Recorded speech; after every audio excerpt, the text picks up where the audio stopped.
Hello, everyone. Thanks for joining us on the third and last day of the ISF Virtual Congress.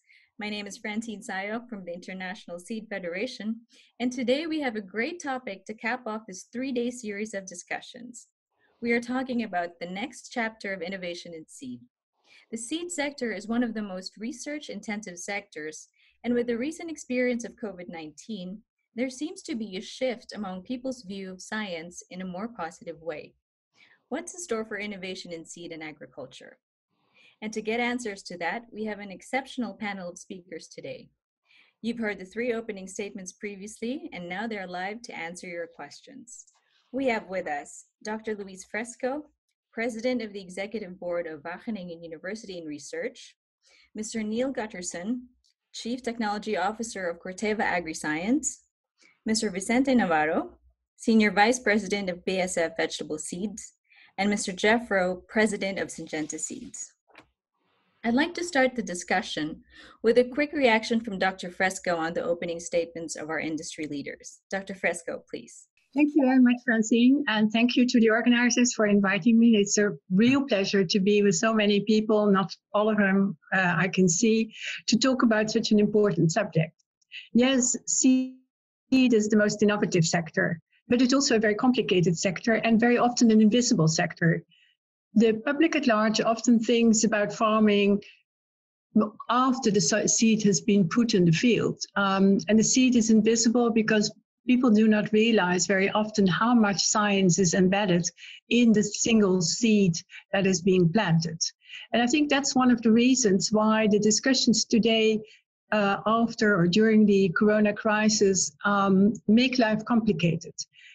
Because on the one hand, there is a real appreciation of some science. Let me say at least that more policy has been science-based than in the recent past, which is also still a very important backdrop of suspicion or unease or fear of science, particularly science when it has to do with genetics. So we should not underestimate that there are still very strong feelings around and that they make up for a very complex regulatory landscape also and for a very complex regulation of innovation more in general. So the 2 keywords, based on what I've heard and what I've seen, that I'd like to leave with you, that I feel are very important for our further discussions, are on the one hand precision agriculture, precision breeding. The big advantage of today is that we are much better to control the conditions both of developing seeds and developing the genetic makeup of wanted traits and seeds, as well as the environment in which the seed comes to full fruition and in which the plant can really work well and produce. That precision is helped very much, of course, by big data. It's helped by all kinds of forms of mechanization and sensors that we did not have in the past. So precision is really something I think that's there to stay. And it's going to be very important for us in the whole debate about innovation and about regulation to make clear to everybody, including policymakers, that the road to better regulation and to better farming in general is very much helped by precision. We know much better when we do. It's not a shot in the dark. We can also trace and follow any problems that are there more so than before.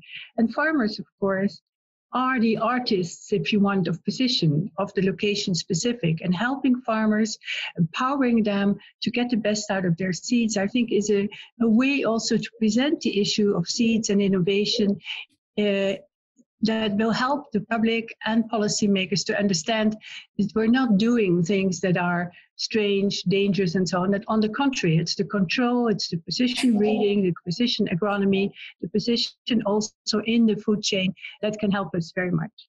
Linked to that precision is the second term that I'd leave you with, and that is diversity or plurality. There is a big fear everywhere that farming or food supply is in the hands of a few, it's in the hands of a few companies or a few countries. Yet what we see today is that the strength and the resilience of systems is very much in their diversity. And that's genetic diversity. It's also the diversity of crops, I think there's a real case to be made for greater diversity of crop, not just of varieties, but also of crops. In the light of climate change, I'd like to go back to some of the more drought-resilient and disease-resistant crops that have been along for a long time, since the beginning of agriculture. Think barley, but think also cassava, for example, some of the millets and sorghums, and of course a whole host of vegetables. So the diversity of crops, the genetic diversity, but also the diversity of the landscape is something that we can actually achieve with precision agriculture, because we know and monitor much better how we can actually fertilize and protect the single crops and the single plants rather than taking on blanket statements or blanket approaches. And of course, the other dimension of diversity is diversity of partnerships. I think more than before, we're really focused on public-private partnerships, but also partnerships across the formal and the informal seed sectors, across big farmers and small farmers.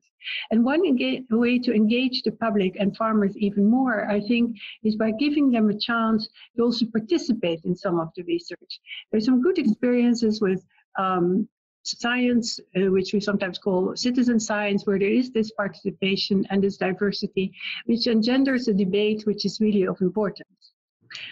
In that whole discussion about precision and diversity, there's one dimension on which I would market the whole seed issue, and that is health. We don't talk enough about health, but you could very easily argue that farmers are producers of health. Yes, they're also producers of biomass, but health to the consumer, but also the healthy environment, the healthy animal when it comes to feed crops is a really important dimension of the discussion. And we don't often always pay enough attention to that. I think the diversity issue and the plurality comes also in the regulatory frameworks that we know. There's a huge diversity there already. It's very poorly adjusted in different parts of the world. I think we need a debate over the whole range of what IPO really means today, what UPOV means, how we can make sure that certain things are protected, but certain things also remain in the public domain. And that whole issue of diversity is another dimension that I'd leave you with. Finally, I'm very optimistic about the seed sector. It's the most vibrant of all the sectors. It's an extremely valuable sector. It can, however, be really handicapped in the future by the protectionism that I see in many countries. That's my note of warning in that optimism.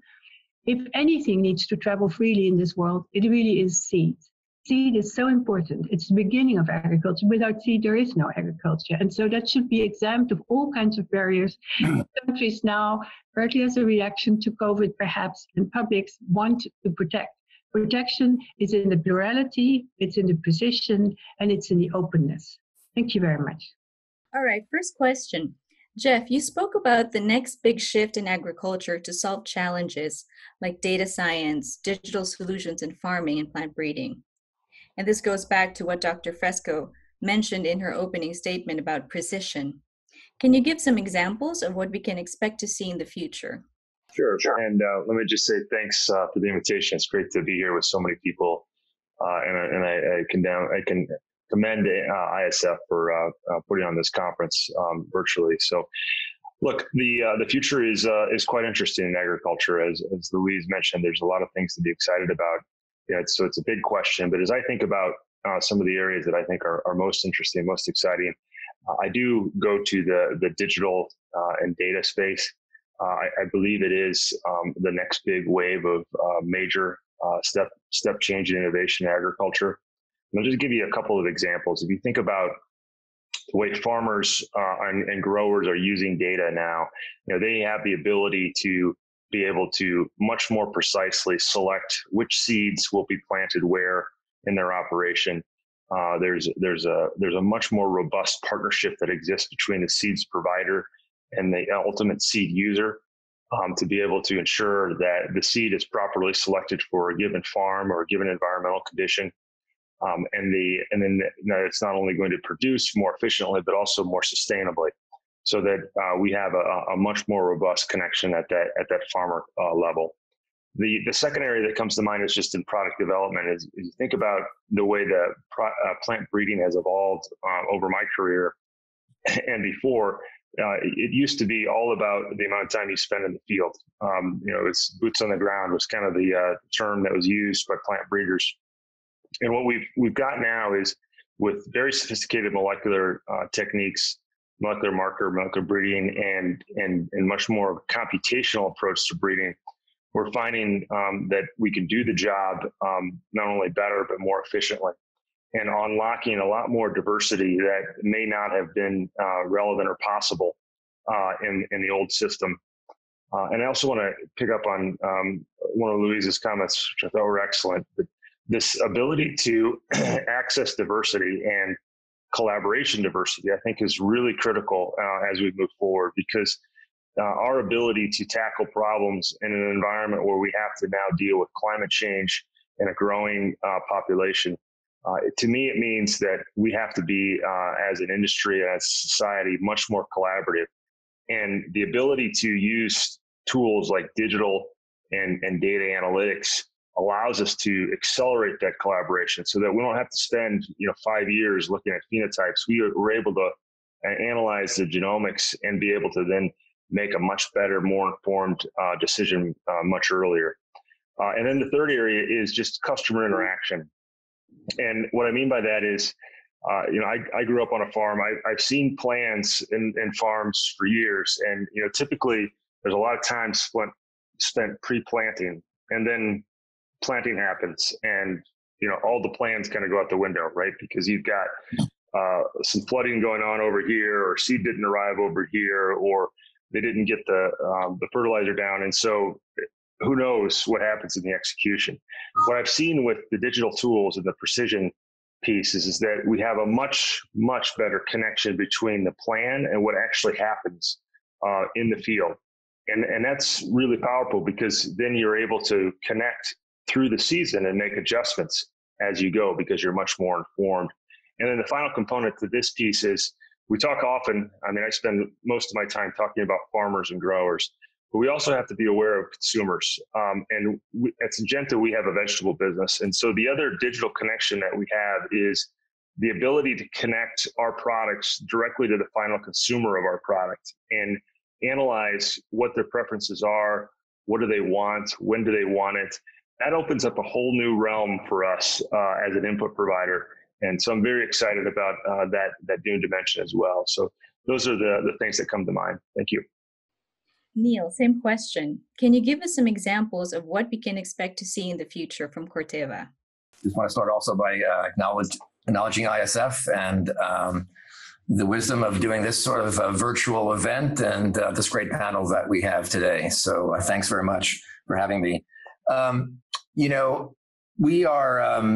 We were very deep in the digital era, let's say, and we've been working on this for well over a decade in terms of incorporating digital insights, new predictive tools in how we develop new products. So everything about how we breed today is digital, whether it's using digital tools to capture data in the field or digital tools to predict what goes into the field for testing. But importantly, I think when you think about the farmer, think about our customer.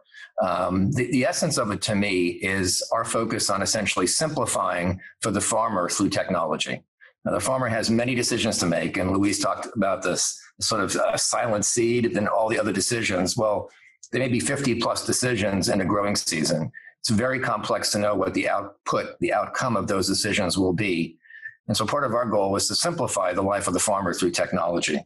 And whether that's the kinds of tools with Granular, which is our digital platform, our core digital platform that provides farmer insights, basically a farm management system, helping the farmer just digitize their fundamental operations. You can't begin to make good choices about what you do until you understand all the components of what you're buying and what you're then selling and deploying in the field. Ultimately, the farmer wants to try to manage both profitability on the one hand and sustainability on the other hand. And I think we're now in a position using digital tools to offer that. And that'll come through, as I say, the Granular Farm Management System as an example, but I'll give one other example where we serve the land and pasture industry and land and pasture managers. And most of that industry doesn't even use weed control solutions to improve the quality of the pasture and therefore whether it's dairy or meat. And today we can use digital tools to essentially be able to tell from a satellite image where there are weeds in the field and at what time in the year are those weeds most treatable by the farmer. So again, coming back to precision, therefore we can actually deliver the right chemical to the right part of the field at the right time, ending up with a greater impact on profitability and sustainability at the same time. So those are just a few examples. We're very excited about this journey that we're on. Thanks, Francine. Thanks, Neal. And Vicente, I'd like to continue in this direction. In your statement, you mentioned focusing on investment in R&D for healthy food, for partnership, for digitalization, and for sustainability. Could you tell us a bit more about what BASF is working on? I would like to say good day to everyone. And I started to explain that since a few years ago, we defined a new strategy in our company, which is slightly different in the BASF vegetable seeds for a big field crop company. And the main difference could be in the nature of our products. We think that while the field crops, they convey really the food at the table. Veggies, they came with the pleasure, they came with the color, and they came with vitamins. I think one of the main changes that happens during this crisis is that people start to value really the food and to consider the food as a very good driver for health. So that's why when most of the vegetable seed companies have been focusing until now in questions like taste, pleasure, and convenience, the aspect of the health has been considered even as a secondary and sometimes even as a risky one to approach. We are fully convinced that we have to move into this direction. And the current crisis is giving an opportunity for that, because we are not speaking only about considering what the vegetables are healthy per se, but also start doing breeding for health compounds on veggies in the way that what we eat at the end can define at the end the health of our people. This is the main focus, a part of digitalization. I think on digitalization, most of the companies, we are moving in the same areas. And maybe one area that has not been mentioned until now is that we can also explore digitalization in our interaction with consumers. There is a huge ton of data there that we can give us a lot of insights about what are the preferences of the consumers, and we can integrate into our breeding programs. Thank you, Vicente. Louise, how do you evaluate, in the context of the current crisis, how do you evaluate the current sentiment towards the role of science in agriculture by those in society and in policymaking? In your view, what has to change and why?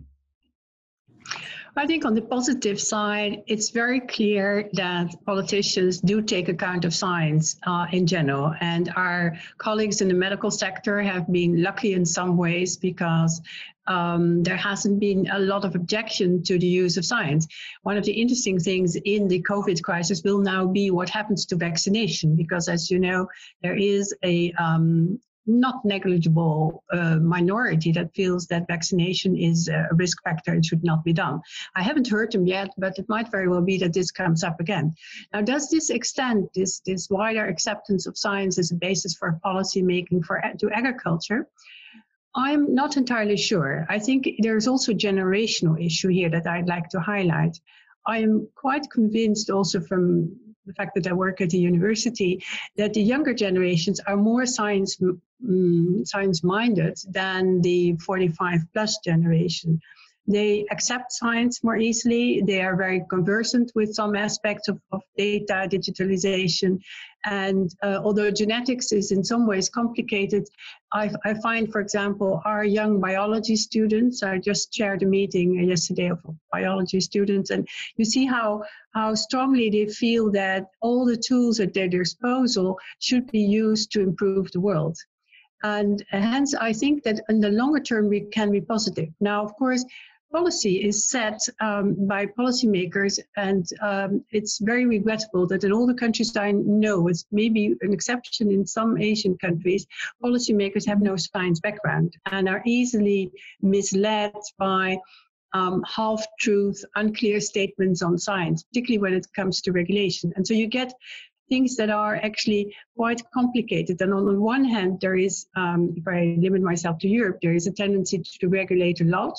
On the other hand, not to regulate at this moment, as you saw the latest decisions, the patenting on certain traits. Yet there are limits from a biodiversity standpoint to certain exchanges of material. So I think that because the science is so complicated, and that's also partly our responsibility, we haven't perhaps always been that good in explaining what the nuances were. It's complicated for policymakers to move forward. I think we need more to do with the public to engage in dialogues, but I think if there is a right moment for this, it is now. And certainly I agree with Vicente and others, the link to health, so plant health, human health, biodiversity health, the planet's health in a way are linked. And I think that is an argument we can make with the public at large, and that should form the basis for a well-driven, evidence-based policy in general. Thanks for that. I'd like to pick up on this point of we as a sector doing more to engage in dialogue. So this question that I have next is for all of you, and I'd like to start with Jeff. How do you think we as the food and ag industry can better apply technology and innovation to the growing need for sustainable solutions? How do we better position this? Yeah, I wish I had the quick and easy answer to this question. It's a hard one, and we as an industry have been struggling with this for a while. Maybe I'll start with what I know doesn't work. I know what doesn't work is trying to convince the other side that if they would just get smarter and listen, that they would agree with our position. We've kind of tried that, and that is a recipe for disaster. I think the burden is on us to take what is, I agree, a complex industry and a complex process, which people and society have moved much further away from. I mean, it used to be that more people in the world were either directly from a farm or one generation removed from a farm. Now the statistics are most people are far removed from farms and have very little real information on how farms operate. And so we have to put the burden on us and not make a scientific dissertation, but more of a conversation about the basics. And then I really believe strongly that we have to get our customers, our growers, the farmers of the world, the vegetable producers of the world, to be able to tell their story in a more compelling way. And it's a general statement, but for the most part, our customer base isn't particularly the type of individuals that are interested in that type of discussion. But when a grower stands up and describes what they're doing, why they're doing it, it's very compelling. And to me, we just don't have enough of that in our industry. And I think we need to help our customers be able to be in a position to tell that story in a better way. So I think it's a combination of multiple things. Neal, would you like to add to that? Sure. Thanks, Francine. One of the key issues, and Jeff touched on it, I think, in essence, is listening, right? The exercise of teaching was not a good exercise and didn't produce very much good fruit in the end. But listening, engaging, not educating, that's really critical. And it was, I think, almost a year ago now, Louise, that we had our CRISPR-Con in Europe. It was a third of those events, which was designed to bring together very diverse voices, from patients to farmers to smallholder farmers elsewhere in the world, outside of Europe, really bringing together diverse voices and listening to different ideas. But part of that then ultimately from the listening is the co-creation idea. I think this idea of co-creating with farmers. We are working with farmers to understand the tools they use and what they're trying in their own fields to be more sustainable. So to learn from that and co-develop with them solutions that will ultimately be used by them. And that co-creation isn't just with the farmer, it's across the whole supply chain. Sustainability and environmental mitigation leading to environmental benefits in the longer term, that's not something any one of us can do across the supply chain. The input sector has a role to play, so do the food companies. And I think the engagement with companies like ours, further downstream with food companies is greater than ever before to help co-create those sustainable solutions that will be critical, that will actually be demanded by consumers. We see it greatly in Europe, but also around the world. Thanks, Vicente.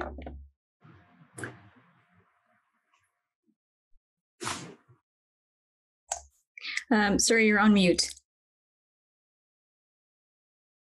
Can you hear me? Okay. I said that policymakers and regulators at the end, they take decisions based on the public opinion. And this crisis has opened, in my opinion, a window of opportunity for that.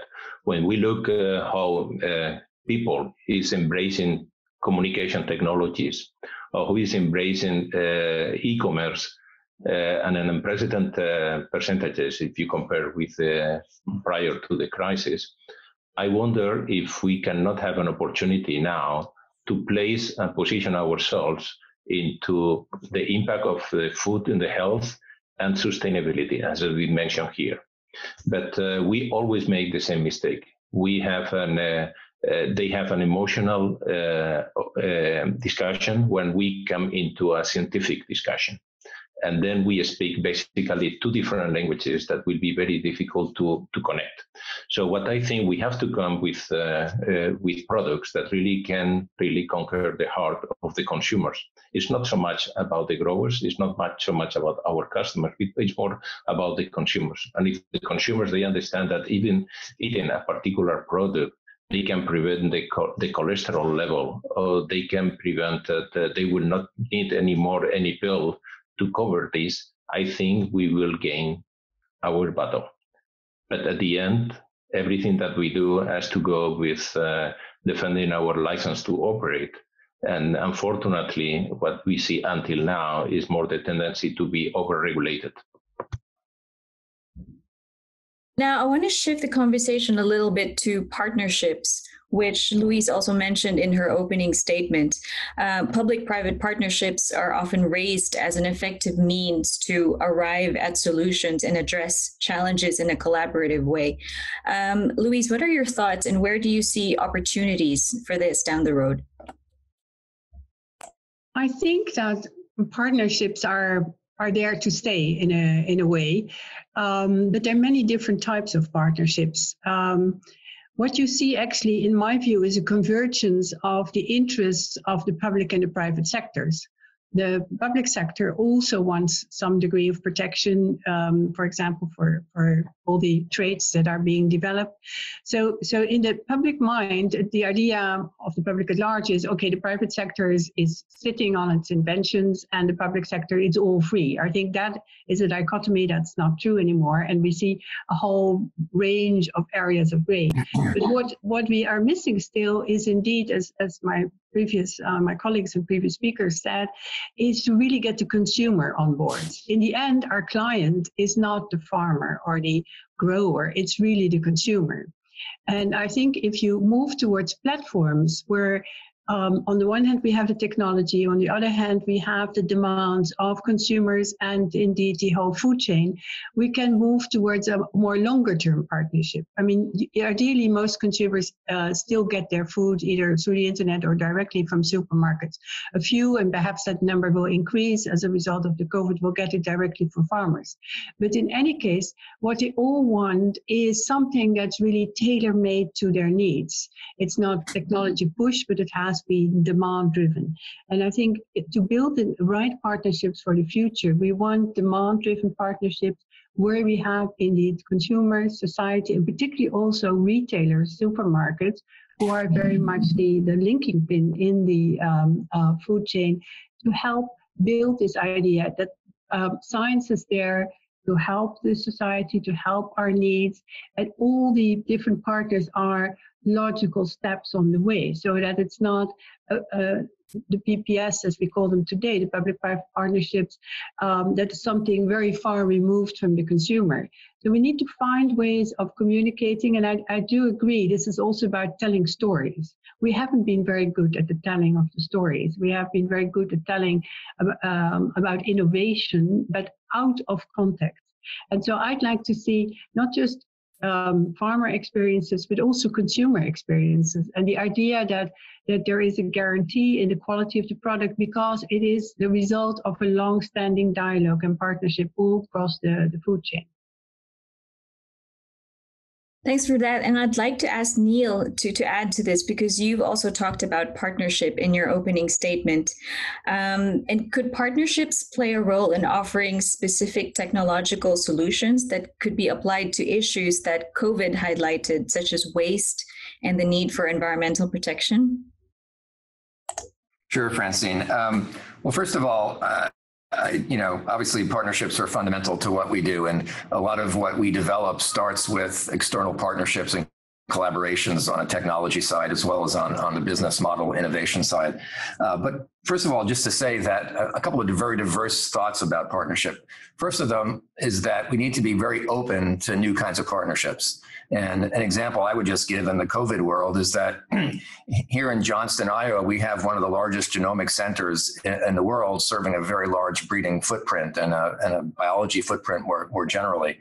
And we've pointed that, working with now hospitals in new ways to actually serve testing, where testing has been capacity constrained. And we were able to actually develop a new partnership in just a matter of weeks to deploy our technology, our capability into that sector. And I think it just demonstrates that our sector has to be very agile and flexible in how we partner. But I think on the other side is indeed, groups that we engage with. I just highlight one, which is the CG system. I think many people know that system is going through some relatively radical change, perhaps. It's becoming more of an integrated, organized system across the planet. And the opportunities there for companies like ours to help enable smallholder farmers through the CG, but also to benefit from the insights that the CG has developed over time. It's a really mutual kind of benefit, which has to be the approach and the focus for any good partnership. We see a lot of opportunity there, and I think in particular around sustainable outcomes. And the importance of genome editing. We haven't talked about specific technologies that much today, but I did mention CRISPR-Cas earlier. The importance of editing as a solution that can accelerate improvements in whether it's waste or sustainable agriculture, I think are enormous.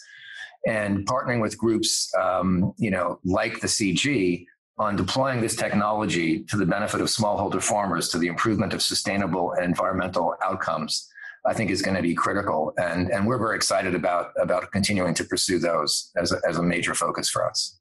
Jeff, from Andy Levine, you've commented on digital innovation and plant genetic and biological advances. And we know that the population will accept improvements in data innovation, but they're extremely concerned about innovations in their food production.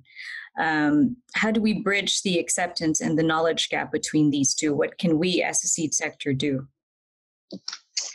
Yeah, this again is a tough one. It's one that I've been thinking on and working on really for the majority of my career. I think it starts with what I believe it was Neal said earlier about the ability to listen. If you listen to what people's concerns are and truly try to understand them, I think you can get to a point where you can have a meaningful dialogue.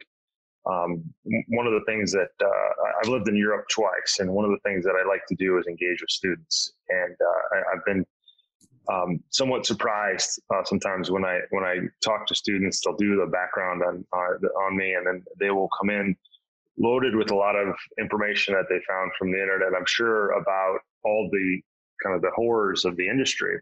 And I learned early on that those are great opportunities just to not to have an immediate reaction, which is you're wrong, which is kind of my instinct, which I'm working on. But it was more to say, well, help me understand how you got to that position. What are you relying on? What are you really concerned about? And let me tell you what my experiences are.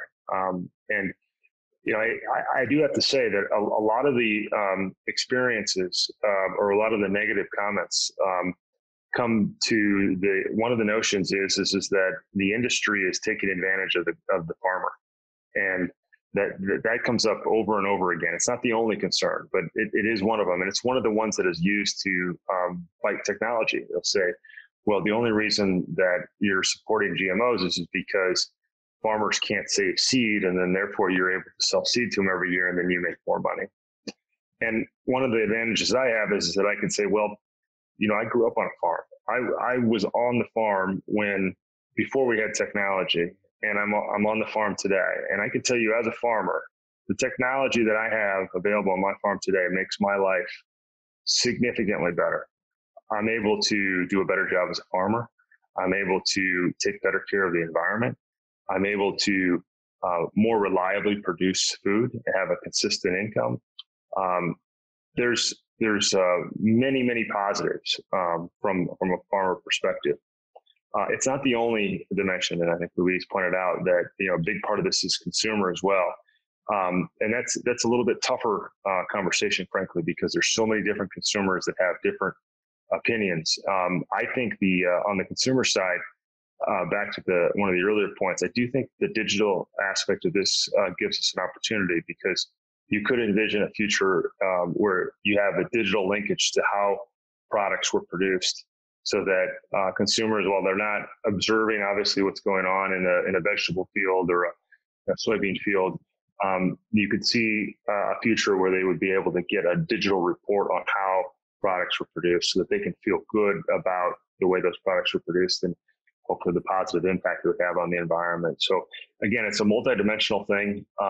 It starts with the right attitude. It also starts with our industry being a bit more humble and listening a bit more.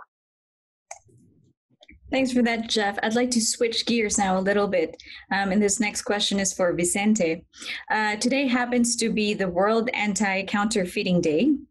And the topic of illegal seed practices and seed piracy is, of course, a very serious issue for us in the sector, but also because it debilitates our capacity to innovate. So I think that also ties into the topic of today.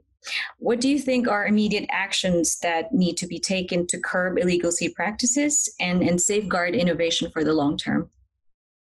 Yeah, thank you for the question. I think that the level of piracy that we are suffering in the vegetable seed business is increasing. It's increasing because the technology is making it easier for those companies who want to infringe the rights of the breeder to get access to that and to put it in the market.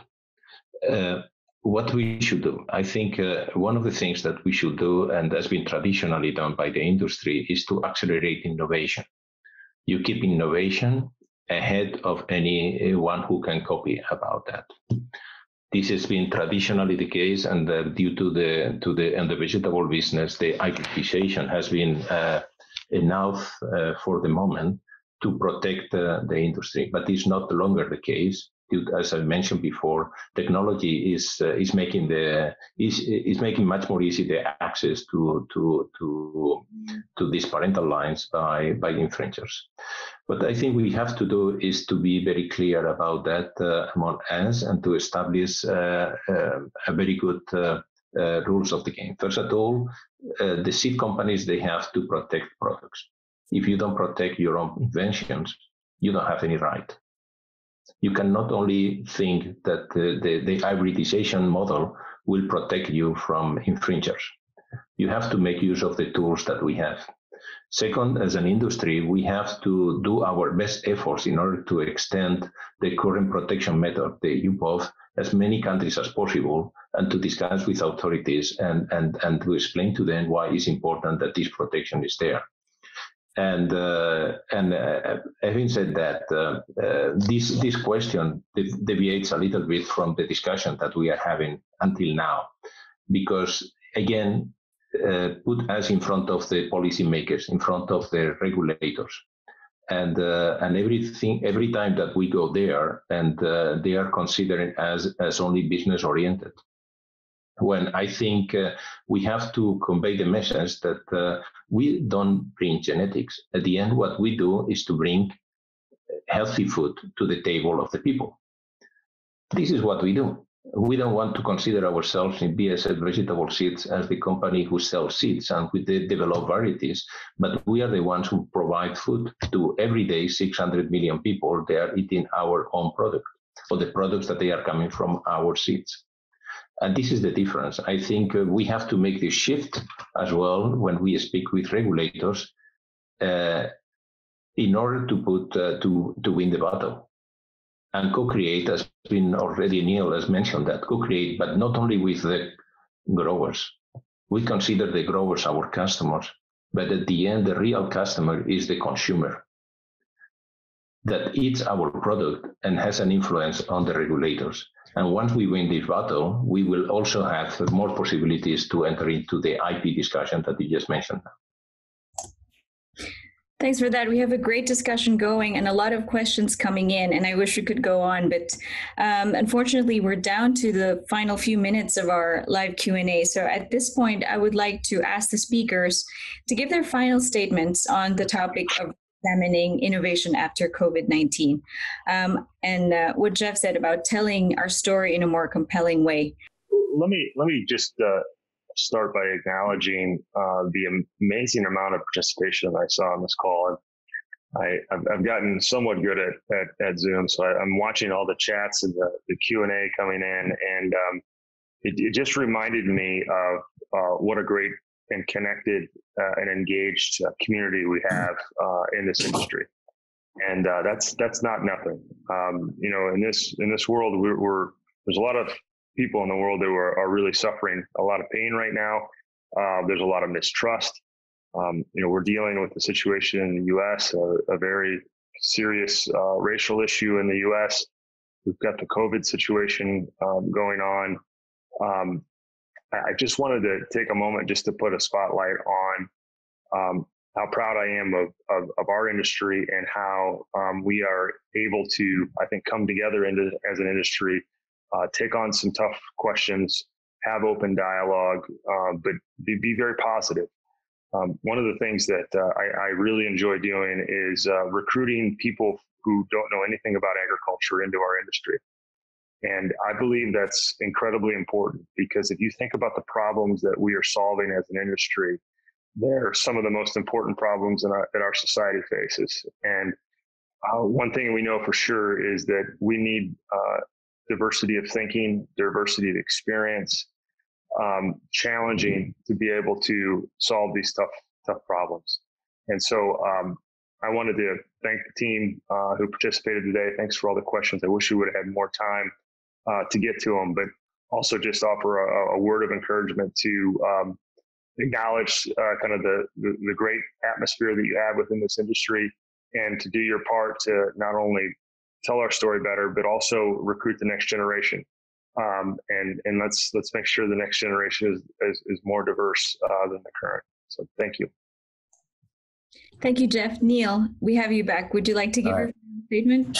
Sure. Thank you very much. And just three thoughts to end with. First of all, we are living through a remarkable time, and we're asked often, how does COVID impact the innovation that we're going to see in the future? And for me, I think there's a lot of ways that this will lead to some acceleration of changes already underway, whether that's digitalization or virtualization. These are things and trends that were happening. They'll accelerate. The second thing I would add, and we've talked about it a fair bit, but I'm optimistic about at least having a window of time where the appreciation of science and technology and scientists will be improved by people around the world. We've seen that faith damaged by crises, and hopefully this time it'll be improved by this crisis. And the last thing I just want us to end with is, despite the changes we're living through, the goals we have to serve our farmers and through them the consumers are long lasting, and Corteva remains committed to improving the livelihoods of farmers, improving consumers, and delivering healthy food for a healthy planet. So thank you, ISF, for organizing this today, and very much appreciate it. Thank you, Neal. Vicente, final statement. Yes, three things. This pandemic crisis created a lot of pain, but also opened a window of opportunity, as just Neal mentioned, and because people is looking for healthy food, is looking for sustainable solutions. And I think the solutions that we have to give has for sure be based on science. And the way to do that to be through a very close collaboration or co-creation, but not only with growers, all the value chain until the consumer, in order to be able to provide the best plant-based solutions to the society. Thank you, Vicente. Louise, your final statement. Thank you very much. And yes, I'd like to join everybody in saying what a great opportunity this is and what a rich array of questions and ideas come forward. Let me say two things. One is food and agriculture are probably the most important endeavors of mankind. Without food and agriculture, there's no civilization, there's no progress. And indeed, we tend to forget that because most people are too far removed from the agricultural production, from food production and so on. So we need to put it back on the map. And for me, that means that we have to start at primary schools telling the story as well. And food and agriculture is not just about quantity, it's very much about quality. And one of the confusions is that we as a sector always want to produce more. No, we don't want to produce more. We want to produce in a balanced sort of way, respecting the environment and so on. But it is very much about quality. However, quantity is important. We still need so much more food to feed the 10 billion in 2050. We should not forget that. It brings me to my second point is we should also not be shy. Yes, we engage in dialogues and debates, we engage the young and so on. But let's not hide the story of genetics, which is one of the real triumphs of science and human minds.